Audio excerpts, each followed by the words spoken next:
I watched something last night. I saw this alert last night, and I thought, And I listened to something I haven't listened to since I was a kid. Listen to this. This was produced for schools. We all know the atomic bomb is very dangerous. Since it may be used against us, we must get ready for it, just as we are ready for many other dangers that are around us all the time. Fire is a danger. It can burn whole buildings if someone is careless.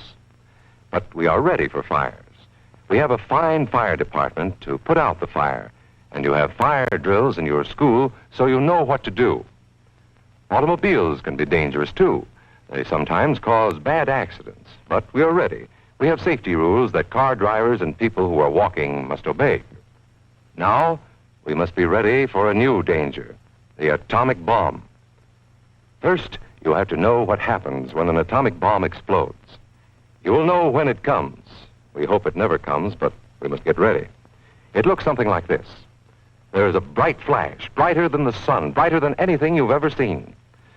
If you are not ready and did not know what to do, it could hurt you in different ways. It could knock you down hard or throw you against a tree or a wall.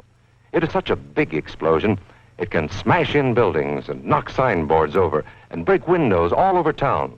But if you duck and cover like Bert, you will be much safer. You know how bad sunburn can feel. The atomic bomb flash could burn you worse than a terrible sunburn, especially where you're not covered. Now, you and I don't have shells to crawl into like Bert the turtle, so we have to cover up in our own way. First, you duck, and then you cover. And very tightly, you cover the back of your neck and your face. Duck and cover underneath a table or desk or anything else close by. In Betty's school, they are talking about the atomic bomb, too. Betty is asking her teacher, how can we tell when the atomic bomb may explode? And her teacher is explaining that there are two kinds of attack, with warning and without any warning. We think that most of the time we will be warned before the bomb explodes, so there will be time for us to get into our homes, schools, or some other safe place. Our civil defense workers and our men in uniform will do everything they can to warn us before enemy planes can bring a bomb near us. You may be in your schoolyard playing when the signal comes. That signal means to stop whatever you are doing and get to the nearest safe place fast. Always remember, the flash of an atomic bomb can come at any time, no matter where you may be. Holy cow. That's the kind of stuff that I grew up watching in school. You would have an atomic bomb thing. I don't think it was every year, but I remember going home terrified of the bomb. And you notice what they said? The bomb is so strong, it could knock you down. Yeah, kids, it'll also vaporize you. That's another one of the options that whole duck and cover thing didn't ever cover. It is just bizarre that we are sitting here at this time, and I know the heart of the American people. The American people care deeply about the people who are having their lives destroyed over in Ukraine. But none of us would say, let's get into a nuclear war. If Russia launched a nuclear missile or dropped a nuclear bomb, even one of the strategic, low-yield nuclear bombs, anywhere except in our territory, would you be for a retaliatory strike? Because this is an interesting thing. I think we've always thought of nuclear war like that, right? Nuclear war is big flashes on your home turf and massive city-destroying nuclear weapons. Right. And then when they fire those, we retaliate mutually assured destruction, right? Correct. That's the standard recipe over many decades. Well, the new world is, of course, they have these strategic nuclear weapons that can be used on battlefields. It can be used for all sorts of different purposes. I mean, certainly if Russia comes tomorrow and decides, Mariupol is going to be the subject of the first usage of one of these weapons, it's going to do a lot of damage there, but that would not be something the United States would advocate a nuclear response to. If that happened, and let's say Russia hits a NATO country. They drop one in Poland? In Poland. Would you be for us firing ICBMs? Yeah, and we would be bound by treaty to respond, right, but not like that. Yeah, right. Right. I mean, we would do everything we could to stay out of that, I think.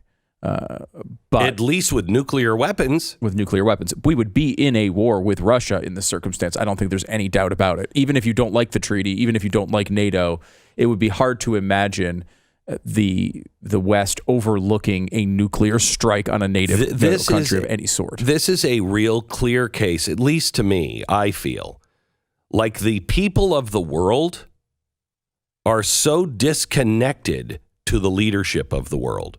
The leadership of the world, they're not listening to the average person. It's all being run by these seemingly group of crazy people. And the rest of us are sitting here going, what the hell? Where are we going? Wait, what's happening? And it seems that, if God forbid something like this happens, I hope someone's around to, write down or tell, I don't know, the poor guy who's just broken his glasses sitting at the library, just wanting to read books because that's all he ever wanted to do, Twilight Zone. I hope somebody is alive say the average person was not for this. The average person in the world knew this was madness, absolute madness. And in the end, what destroyed us was our leaders. It's weird to talk about nuclear strategy because we haven't talked about it since really my generation. It's been a thing that was over. And now we're looking at it again because of Russia. And I just want to make it really clear. If they blew up New York City, I would expect to go outside and see missiles being launched from us towards Russia. I would expect that.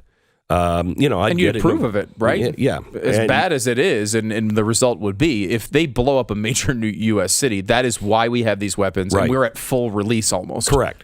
Certainly Moscow does not exist. Right. If they blew up, I would think we would retaliate by blowing up Moscow. Yeah. Not all of them. Maybe not a full release. Yeah. I don't know. Maybe we would. It would be on the table. Yeah.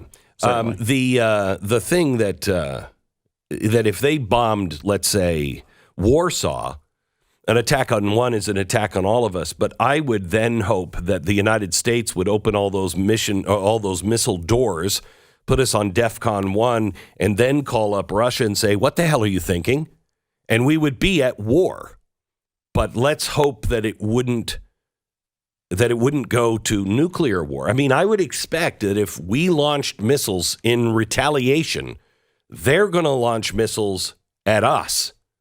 You know what I mean? Right. Yes. And so it's just, then it gets into mutually assured destruction. And of course, this world where Russia has decided to blow up a major city in Poland, is a NATO country, is a world that's so crazy that this is going to escalate to that point almost immediately anyway. If there's this idea that Vladimir Putin wants strategic goals in Ukraine, and he's trying to take what he wants and believes is his, and rebuild Mother Russia and all that jazz.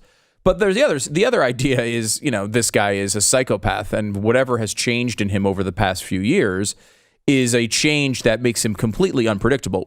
We would be delusional to believe that it stops at a nuclear weapon hitting a NATO country, Poland. If this guy is that crazy, there is no containing Vladimir Putin. I don't think he's going to do that. But you have to look at his actions where he is now multiple times bringing this up. He is the aggressor here. You have to worry about how far he's willing to take this. So we know that the leadership in Iran, they've just said, just recently, that they will now launch a nuclear missile and destroy Israel, burn in the fires of the Islamic fury. And we've always taken that seriously. At least we have. Do we respond to that? We don't. We don't respond with nuclear weapons, right? Look, there's a little secret that Israel might be able to do that on their own. Yeah. That's just a you rumor, keep using that word secret. But I wish we would do more of the Israel nuclear treatment thing with what we're doing in Ukraine. I know. We just had Joe Biden, while we were talking, is on television saying we're putting $800 million of weapons into Ukraine to, obviously, what do you do with these weapons? Kill Russian troops who did invade Ukraine. Believe me, they deserve to be fired at by Ukraine. But we're telling everyone what we're doing.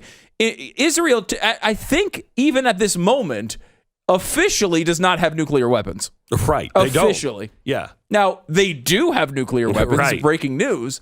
But officially, they don't. We're not only telling them what we're sending, we're also telling them where we're sending it. Yeah. And we're telling them that, oh, by the way, Ukrainian troops are going to cross the border into Poland, and our special forces are going to be there, and we're going to train them. We're going to train them. We're announcing an escalation of the weapons we're sending there. Now, look, if you're going to do that, a news broadcast to the world is not a great place to do it.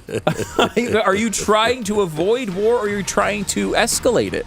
There's I just don't understand asked. what policy or what changed their mind from we can't send over a plane to Poland if Polish leave their planes in another country and Ukrainians find those planes and fly them to, we're sending tanks and howitzers over. If you enjoyed this video, hit like and subscribe to our channel so you'll be sure to see similar videos from BlazeTV with the added bonus of signaling YouTube that your voice and opinion still matters. And if you're looking for more great conservative content, check out one of the 2 videos suggested here.